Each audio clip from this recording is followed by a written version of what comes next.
समसामयिक विषयों पर आपके पसंदीदा कार्यक्रम विशेष में आपका स्वागत है। मैं हूं वैभवराज शुक्ला।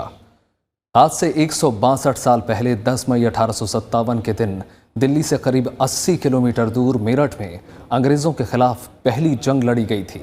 ब्रिटिश सेना में काम करने वाले भारत माता के वीरों ने कई अंग्रेज अधिकारियों और सिपाहियों को मार डाला था। यह घटना मेरठ कैंट में हुई थी। भारतीय स्वतंत्रता आंदोलन के इतिहास में इस लड़ाई को प्रथम स्वतंत्रता संग्राम के नाम से जाना जाता है।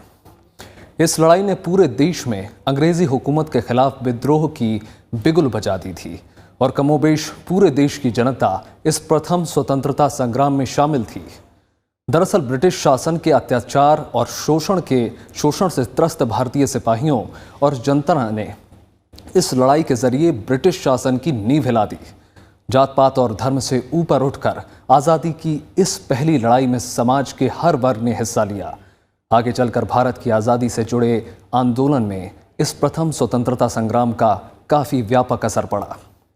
आज के विशेष में बात करेंगे भारत के पहले स्वतंत्रता संग्राम की।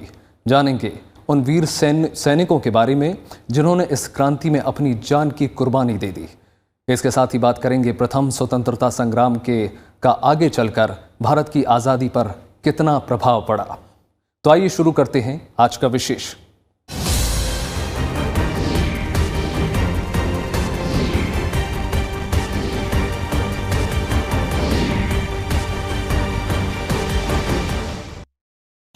सदियों की औपनिवेशिक गुलामी और शोषण के खिलाफ भारत की जनता जब 1857 में उठ खड़ी हुई तो देखते ही देखते इस लड़ाई में पूरा भारत शरीक हो गया।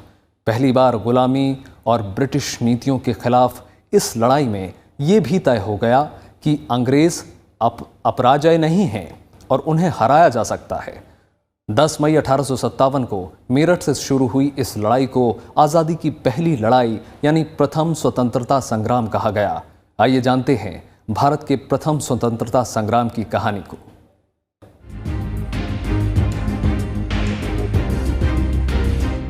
दस मई 1857, जगह मेरठ। भारत के प्रथम स्वतंत्रता संग्राम का बिगुल बज चुका था जब अंग्रेजों के शोषण और भेदभावपूर्ण नीतियों से तंग आकर मेरठ छावनी में भारतीय सिपाहियों ने खुला विद्रोह कर दिया। सिपाहियों ने न केवल अंग्रेज अफसरों के हुक्म को मानने से इनकार कर दिया, बल्कि जेल खाने को तोड़कर सैकड़ों बंदी भारतीय सैनिकों को मुक्त कराया। इसके साथ ही क्रूर और अत्याचारी अंग्रेज अधिकारियों की हत्या भी कर दी। 10 मई 1857 का मेरठ छावनी में सिपाहियों का विद्रोह भारत के प्रथम स्वतंत्रता संग्राम की शुरुआत का प्रतीक था। मेरठ के विद्रोह की शुरुआत करने के बाद भारतीय सिपाही दिल्ली की तरफ कूच कर गए और 11 मई 1857 को सिपाहियों ने दिल्ली पर कब्जा करने का अभियान शुरू कर दिया। कंपनी के राजनीतिक एजेंट साइमन फ्रेजर समेत सैकड़ों अंग्रेज इस अभियान में मारे गए। सरकारी दफ्तरों पर या तो सिपाहियों ने कब्जा कर लिया या उन्हें नष्ट कर दिया। इस तरह सत्ता के केंद्र और प्रतीक के रूप में दिल्ली पर कब्जे के साथ 1857 की प्रथम स्वतंत्रता संग्राम की शुरुआत हो गई। दिल्ली पर अधिकार करने के बाद सिपाहियों ने मुगल बादशाह बहादुर शाह को दिल्ली का सम्राट घोषित कर दिया। उनके नाम पर सिक्के ढाले जाने लगे और उन्हीं के नाम पर आदेश भी जारी किए जाने लगे। अंग्रेजों का जो प्रतिरोध है वो तो भारत में उस दिन से शुरू हो गया था जिस दिन से भारत के अंदर उन्होंने अपना वर्चस्व स्थापित करने की कोशिश की थी। चाहे वो सन्यासी फकीर विद्रोह बंगाल में 1770 से है और 1857 तक आते आते करीबन 250 ऐसे विद्रोह हैं जो जगह जगह पे अंग्रेज़ों का प्रतिरोध किया गया। और 1857 जो है वो एक परिणति थी ऐसे विद्रोहों की जो एक साथ बढ़ के पूरे राष्ट्रीय स्तर के ऊपर उभर करके आई। मेरठ और दिल्ली पर कब्जे के बाद पूरे उत्तर भारत, पश्चिमी भारत और मध्य भारत के कुछ इलाकों में तो सिपाहियों और नागरिकों के बीच अंग्रेजों के खिलाफ विद्रोह की तेज लहर चल पड़ी। इस लड़ाई के दौरान कंपनी के करीब 2.5 लाख सैनिकों में से आधे सिपाहियों ने अपनी अपनी रेजिमेंटों को छोड़ दिया और सेना के आदेश को मानने से साफ इनकार कर दिया। दिल्ली पर कब्जे के करीब 1 महीने के भीतर ही यह आंदोलन कानपुर, लखनऊ, इलाहाबाद, बरेली, जगदीशपुर, झांसी और बिहार समेत देश के अनेक इलाकों में फैल गया। पूरा देश अंग्रेजों के खिलाफ आक्रोश से भर उठा था। ब्रिटिश हुकूमत के शोषण और जातियों से पूरे देश की जनता परेशान थी और यही वजह थी कि पूरे देश की जनता इस लड़ाई में शामिल हो गई। अगले 1 साल तक देश में ब्रिटिश हुकूमत एक तरह से गायब रही। इसका विस्तार पेशावर से लेकर के और असम में डिब्रूगढ़ तक था, नीचे कर्नाटक में बेलगांव तक था, महाराष्ट्र में शोरापुर, औरंगाबाद, गुजरात में पंचमहल, उड़ीसा, ढाका, चिटगांव और पूरा अवध, मध्य प्रदेश, राजस्थान के इलाके। तो मतलब एक पूरे भारत का जो है, भारत पूरे में विस्तृत था इसका जो क्षेत्र था विरोध का। दरअसल 1857 की क्रांति ब्रिटिश शासन की सालों से चली आ रही दमनकारी और अन्यायपूर्ण नीतियों के खिलाफ शुरू हुई थी। 1857 की क्रांति के प्रमुख राजनीतिक कारणों में से एक थी गोद निषेध प्रथा या हड़प नीति। ये अंग्रेजों की विस्तारवादी नीति थी जो ब्रिटिश भारत के गवर्नर जनरल लॉर्ड डलहौजी के दिमाग की उपज थी। इसके साथ ही भारी टैक्स और राजस्व संग्रहण के कड़े नियमों के चलते किसान और जमींदार वर्गों में असंतोष था। साथ ही भारत में तेजी से पैर पसारती पश्चिमी सभ्यता को लेकर समाज के बड़े वर्ग में आक्रोश था। इन सब के अलावा एक बड़ी वजह थी भारतीय सैनिकों और ब्रिटिश सैनिकों के बीच होने वाला भेदभाव और सैनिक छावनियों में भारतीय सैनिकों का शोषण। 1857 के प्रथम स्वतंत्रता संग्राम के तात्कालिक कारणों में से एक कारण इस बात की चर्चा भी थी कि 1853 की राइफल के कारतूस की खोल पर सुअर और गाय की चर्बी लगी हुई है। ये हिंदू और मुस्लिम दोनों धर्मों के लोगों की भावनाओं को ठेस पहुंचा रही थी। ये राइफलें 1853 के राइफल के जखीरे का हिस्सा थीं। इस कारतूस के इस्तेमाल पर जोर देने के विरोध में मार्च 1857 में बैरकपुर छावनी के 34वें नेटिव इन्फेंट्री के जवान मंगल पांडे ने अपने सार्जेंट मेजर पर गोली चला दी। इसके बाद अंग्रेजों ने इस रेजिमेंट को ही भंग कर दिया। वहीं 9 मई को मेरठ में सैनिकों ने नई राइफल इस्तेमाल करने से इनकार कर दिया तो उन्हें 9 साल जेल की सजा सुनाई गई। अंग्रेजों के इन क्रूर नीतियों ने भारत के पहले स्वतंत्रता संग्राम के शुरू होने की बीज बो दी। ये जो संग्राम शुरू होता है, शुरू तो एक उस समय राइफल के कारतूस की घटना बन जाती है, लेकिन आप ये देखिए कि जिस तरीके से भारत के किसानों को भूमिहीन बनाया गया, उनके ऊपर अफीम की खेती, नील की खेती थोपी गई ला करके, भारत के जो जुला थे उनको तबाह किया गया, राजाओं की सेनाओं को तबाह किया गया। वो सैनिक क्या करें, कहाँ जाएं? उसके अलावा लोहार का जो काम था कि सैनिकों के लिए उस समय शस्त्र बनाते थे, करते थे, वो बेरोजगार हुए। मतलब छोटे जमींदार, फिर जो दत्तक पुत्र लेने के लिए इन लोगों ने जो डॉक्ट्राइन ऑफ लैप्स अपनाई, डलहौजी वगैरह ने, तो एक बहुत सारे कारण ऐसे एकत्रित होते चले जा रहे थे जो ऊपर भारतीय रजवाड़ों से लेकर के और भारत के गरीब से गरीब जो व्यक्ति थे उन तक को प्रभावित कर रहे थे, और इसीलिए सारे मिल करके लड़े हैं पूरे इसके अंदर। हालांकि अंग्रेजों ने अपनी पूरी ताकत और सेना के दम पर भारत के इस प्रथम स्वतंत्रता संग्राम को दबा दिया, लेकिन इस लड़ाई ने ये तय कर दिया कि अब अंग्रेज भारत पर सदियों तक शासन नहीं कर पाएंगे। इस क्रांति ने भारत में ब्रिटिश शासन की नींव हिला दी। Bureau report, Rajya Sabha TV. जिस संग्राम ने पूरे देश के जनमानस को झकझोर कर रख दिया, जिसने सदियों से गुलामी की आगोश में सोई हुई जनता को जगा दिया, भारत के उस पहले स्वतंत्रता संग्राम की चिंगारी को एक मशाल में बदल देने का श्रेय जाता है उन नायकों को जिन्होंने आखिरी दम तक अंग्रेजों से लोहा लिया और आज़ादी के लिए सबको प्रेरित कर गए। देश के इन वीर सपूतों ने अंग्रेजों के खिलाफ सबसे पहले आवाज़ उठाई और उनके अन्यायपूर्ण नीतियों का खुलकर विरोध भी किया, जिसमें आम जनता ने भी अपना सहयोग दिया। आइए इतिहास के गौरवपूर्ण पलों को याद करते हैं जब मातृभूमि के लिए 1857 के नायकों ने अंग्रेजों को वो टक्कर दी कि ये आज़ादी की पहली लड़ाई बन गई।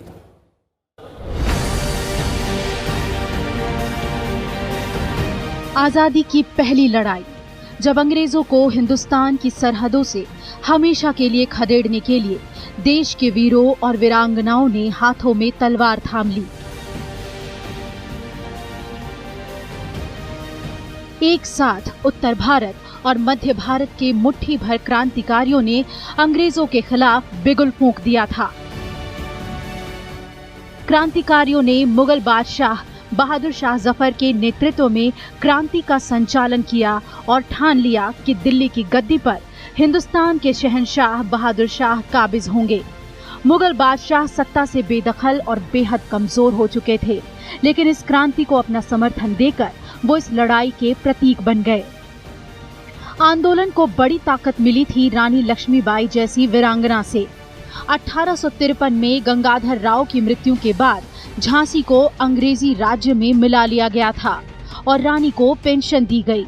रानी लक्ष्मीबाई ने इसका विरोध किया और नारा दिया कि मैं अपनी झांसी हरगिज नहीं दूंगी। मार्च 1858 में हुग रोज ने झांसी पर आक्रमण किया।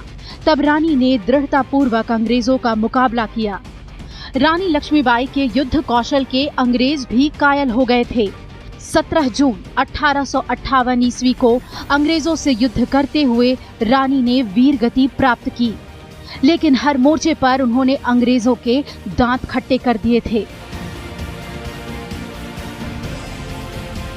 देखिए, नायक तो बहुत थे और उनके इतिहास में नायकों के नाम आ भी जाते हैं कि उसमें मान लीजिए नाना साहब थे, तात्या टोपे थे, अजीमुल्ला थे, रानी झांसी थी, अवंती बाई थी, अजीजन बाई थी। मतलब स्त्रियों के ऐसे ऐसे नाम आते हैं इसके अंदर। अब जैसे, और ये बड़े नेता हैं। आप देखिए मेरठ में शामली में आशा गुजर है, मामकौर है मुजफ्फरनगर के इलाके के अंदर। छोटी स्त्री, गांव से स्त्रियां उभर करके आई हैं इसके अंदर। 1857 के आंदोलन में मजबूत दीवार बनकर खड़े थे नाना साहब, जो कानपुर में विद्रोह का संचालन कर रहे थे। वो अंतिम पेशवा बाजीराव द्वितीय के दत्तक पुत्र थे। अंग्रेजों ने नाना साहब का पेंशन भी बंद कर दिया था। मंगल पांडे ने मेरठ में सैनिकों के खिलाफ आवाज बुलंद कर दी थी। मेरठ में विद्रोह आरंभ हुआ तो उसके बाद नाना साहब ने कानपुर पर अधिकार कर स्वयं को पेशवा घोषित कर दिया। उन्होंने मुगल बादशाह बहादुर शाह को भारत का सम्राट और खुद को उसका गवर्नर घोषित किया था। हार कर नाना साहब नेपाल के जंगलों में छुप गए और आज तक कोई नहीं जानता कि उसके बाद वो कहाँ गए। अंग्रेजों को सबसे ज्यादा परेशान किया तात्या टोपे और अजीमुल्ला ने। आंदोलन के विफल होने के बाद 1859 में आज ही के दिन तात्या टोपे को फांसी की सजा दी गई, लेकिन दोनों ने मिलकर नाना साहब के नेतृत्व में अंग्रेजों से कई युद्ध किए और लोगों को आजादी के महत्व के बारे में समझाया। मैं तो कहूंगा एक तात्या टोपे बहुत बड़े मिलिट्री स्ट्रेटेजिस्ट हैं इस पूरे उसके अंदर, और अनगिनत नाम है इसके। और मैं तो मानता हूं कि हर व्यक्ति इस समय नायक बन गया था अंग्रेजों के खिलाफ। वही अवध क्रांतिकारियों का एक प्रमुख केंद्र बन चुका था और अवध की क्रांति का संचालन बेगम हजरत महल ने किया। बेगम ने अवध के जमींदारों, किसानों, सिपाहियों की सहायता से अंग्रेजों को अनेक स्थानों पर हराया और अंग्रेजों को लखनऊ की रेजिडेंसी में शरण लेने के लिए मजबूर कर दिया। उधर बिहार में जगदीशपुर के जमींदार बाबू कुंवर सिंह ने मोर्चा संभाला था। दानापुर में विरोध कर रहे कुछ क्रांतिकारियों ने आरा पहुंचकर कुंवर सिंह से विद्रोह का दायित्व संभालने को कहा। नाना साहब के साथ मिलकर उन्होंने अवध और मध्य भारत में भी युद्ध किया और जगदीशपुर, आरा में अंग्रेजों को हरा दिया। 23 अप्रैल 1858 में जगदीशपुर में उनकी मृत्यु हो गई। इलाहाबाद में कमान संभाले हुए थे मौलवी लियाकत अली और फैजाबाद में मौलवी अहमदुल्ला ने अंग्रेजों के विरोध में लोगों को एकत्रित किया। देखिए, अंग्रेजों ने तो इसको दबाने के लिए कोई कसर नहीं छोड़ी। लोगों को तोप के मुंह से लगा के गोलों से उड़ाया गया।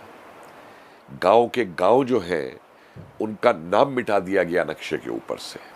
उनको जलाया गया, मारा गया। मतलब आज भी ऐसे ऐसे गांव मौजूद हैं जहाँ पे वो पेड़ हैं जिनकी लोग पूजा करते हैं मुजफ्फरनगर में बागपत की तरफ, जिनके अंदर 50-50 स्त्रियों को जो है फांसी के ऊपर टांगा गया। तो मतलब कोई कसर उन्होंने इसको दबाने के अंदर नहीं छोड़ी। 1857 की स्वतंत्रता की लड़ाई में हिंदू मुस्लिम एकता ने भी अंग्रेजों को कई मोर्चों पर हराया। एक साथ हिंदू और मुस्लिम दोनों धर्मों के लोग और नेता अंग्रेजी हुकूमत के खिलाफ खड़े थे। फर्रुखाबाद में तुफजल हसन खान और बिजनौर के मोहम्मद खान ने अपने इलाके में मोर्चा संभाला, तो मुरादाबाद के अब्दुल अली खान, बरेली के खान बहादुर खान ने भी आंदोलन में हिंदू क्रांतिकारियों का साथ दिया। मंदसौर में फिरोज शाह आंदोलन को संभाल रहे थे और गोरखपुर में गजधर सिंह अंग्रेजों के खिलाफ खूब लड़े। 1857 के आंदोलन के सभी स्वतंत्रता सेनानी शहीद हुए, लेकिन सभी ने भारत को एकता के एक सूत्र में बंधने और आजादी के लिए लड़ने का संदेश दिया था, जो लौ की तरह तब तक जलता रहा जब तक भारत आजाद नहीं हुआ। Bureau report, Rajya Sabha TV. 1857 का संग्राम मेरठ में सैन्य कर्मियों की बगावत से शुरू हुआ, लेकिन जल्द ही ये व्यापक होते गया। इससे ब्रिटिश शासन को गंभीर चुनौती मिली। हालांकि ब्रिटिश शासन इसे दबाने में सफल रहा, लेकिन ये एक ऐसी लोकप्रिय क्रांति थी जिसमें भारत के हर वर्ग की सहभागिता थी। यही वजह है कि इसे भारतीय स्वतंत्रता का पहला संग्राम कहा जाता है। बाद में आज़ादी के आंदोलन पर इस स्वतंत्रता संग्राम का गहरा प्रभाव पड़ा। इस संग्राम के बाद ब्रिटिश हुकूमत जिन नीतियों पर आगे बढ़ी, उससे ब्रिटिश शासन के प्रति लोगों में घृणा बढ़ती गई। इससे आगे चलकर भारतीय राष्ट्रीय आंदोलन का जन्म हुआ।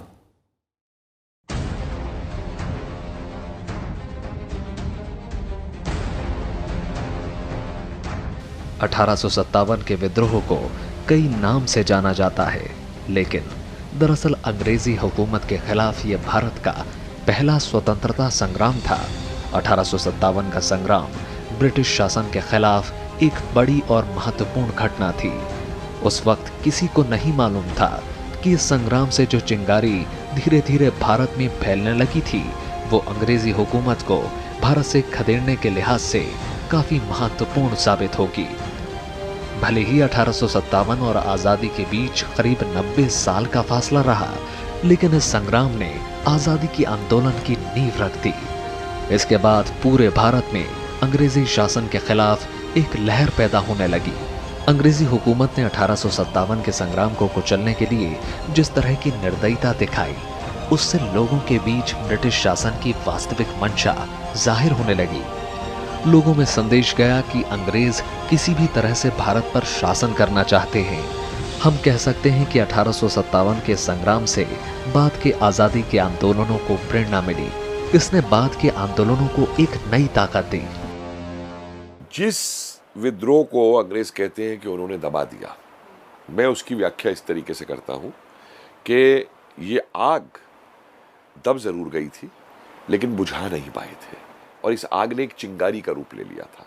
और इसी चिंगारी ने जाकर के आगे भारतीय राष्ट्रीय आंदोलन को जो प्रभावित किया कि विभिन्न विचारधाराएं उसमें से निकल के आई, क्रांतिकारी निकल के आए, जन आंदोलन निकल के आए। और ये देखिए, इसका तो इतना प्रभाव है कि सावरकर ने पूरी इसके ऊपर किताब लिखी 1857 के ऊपर स्वतंत्रता संग्राम बताते हुए, और वो भारत के क्रांतिकारियों के लिए एक ग्रंथ बन गया पूरा का पूरा। 1857 के संग्राम का भारतीय राष्ट्रीय आंदोलन पर गहरा प्रभाव पड़ा। इस संग्राम से पहले अंग्रेजों और भारतीयों का एक दूसरे के प्रति व्यवहार ज्यादा उग्रता वाला नहीं था, लेकिन 1857 के गदर ने इस मनोवृत्ति को एकदम बदल दिया। विद्रोह का दमन बहुत अधिक कठोरता और निर्दयता के साथ किया गया था, जिसे भूलना भारतीयों के लिए असंभव था। भारतीय और अंग्रेजों के बीच एक गहरी खाई बन गई। अंग्रेजों ने फूट डालो और शासन करो की नीति को अपनाया। उन्होंने शासन और सेना के पुनर्गठन का आधार धर्म और जाति को बनाया। अंग्रेजों के इस कदम से हिंदू मुसलमानों के बीच की दूरियां कम होने लगी। अंग्रेज हिंदू मुस्लिम एकता को तोड़ने की कोशिश करने लगे। उसके बाद में जो 1861, 1871 वगैरह की जो जनगणनाएं हुई हैं, उनमें रातों रात इन लोगों ने जो है भारत की जो परंपरागत जातियां नहीं थी, परंपरागत पेशेवर लोग थे, उनको नीची जाति में कन्वर्ट कर दिया। लोअर कास्ट बोलते हैं उनको अपने सारे रिकॉर्ड्स के अंदर। कुम्हार थे, माली थे, नाई थे, लोहार थे, ये कभी जाति नहीं थे, ये परंपरागत समुदाय थे जो अपना पेशागत करते थे। इन्होंने उनको उस तरीके से बदल दिया। और दुर्भाग्य ये रहा कि हमारे इतिहासकारों ने इन चीज़ों को समझने की जगह केवल ये मान लिया कि एक सामंतवादी विद्रोह था और वो था, और उसको हमने जांचने की कोशिश नहीं की कि इसका क्या। और जो अंग्रेज़ों ने नीतियाँ अपनाई फिर इसके बाद में, उस नीतियों के विरोध में ही फिर और जो है राष्ट्रीय आंदोलन खड़ा होता है पूरा उठ करके। 1857 के संग्राम से भारत में राष्ट्रवाद और पुनर्जागरण का बीज बोने में मदद मिली। भारतीय राष्ट्रीय आंदोलन के आंदोलनकारियों को 1857 के संग्राम से हमेशा प्रेरणा मिलने लगी। 1857 में आजादी की जो मशाल जली, उससे ही आगे चलकर अंग्रेजी शासन के भारत से निकलने का रास्ता तैयार हुआ। पहले स्वतंत्रता संग्राम का सबसे महत्वपूर्ण प्रभाव भावी ब्रिटिश भारत की शासन व्यवस्था पर पड़ा। कंपनी के शासन का अंत हो गया और भारतीय शासन की बागडोर ब्रिटिश साम्राज्य के हाथों में चली गई। भारत के गवर्नर जनरल को वायसराय कहा जाने लगा। भारत सचिव के साथ 15 सदस्यीय भारत परिषद की स्थापना की गई। अंग्रेजी हुकूमत ने ऐसा दिखाने का प्रयास किया कि वे भारत शासन व्यवस्था को उदार बना रहे हैं, लेकिन वास्तविकता ये थी कि वो भारत पर अपनी जड़ें मजबूत करने के लिए यहाँ के लोगों के असंतोष को दबाना चाहते थे। हालांकि अंग्रेजों की मंशा को भांपते ज्यादा देर नहीं लगी और 1857 के संग्राम के 90 साल के भीतर ही ऐसे हालात पैदा हुए कि अंग्रेजों को भारत से निकलना पड़ा। Bureau report, Rajya Sabha TV. 1857 को लेकर इतिहासकारों में कई मत रहे हैं। अंग्रेज इतिहासकारों ने इसे म्यूटिनी या सिपाही विद्रोह माना, कुछ इसे किसान विद्रोह मानते थे, लेकिन विनायक दामोदर सावरकर पहले व्यक्ति थे जिसने प्रमाणिक दस्तावेजों से इसे साबित किया कि यह भारत का प्रथम स्वाधीनता संग्राम है। चलते चलते आपको छोड़ जाते हैं इस रिपोर्ट के साथ। नमस्कार।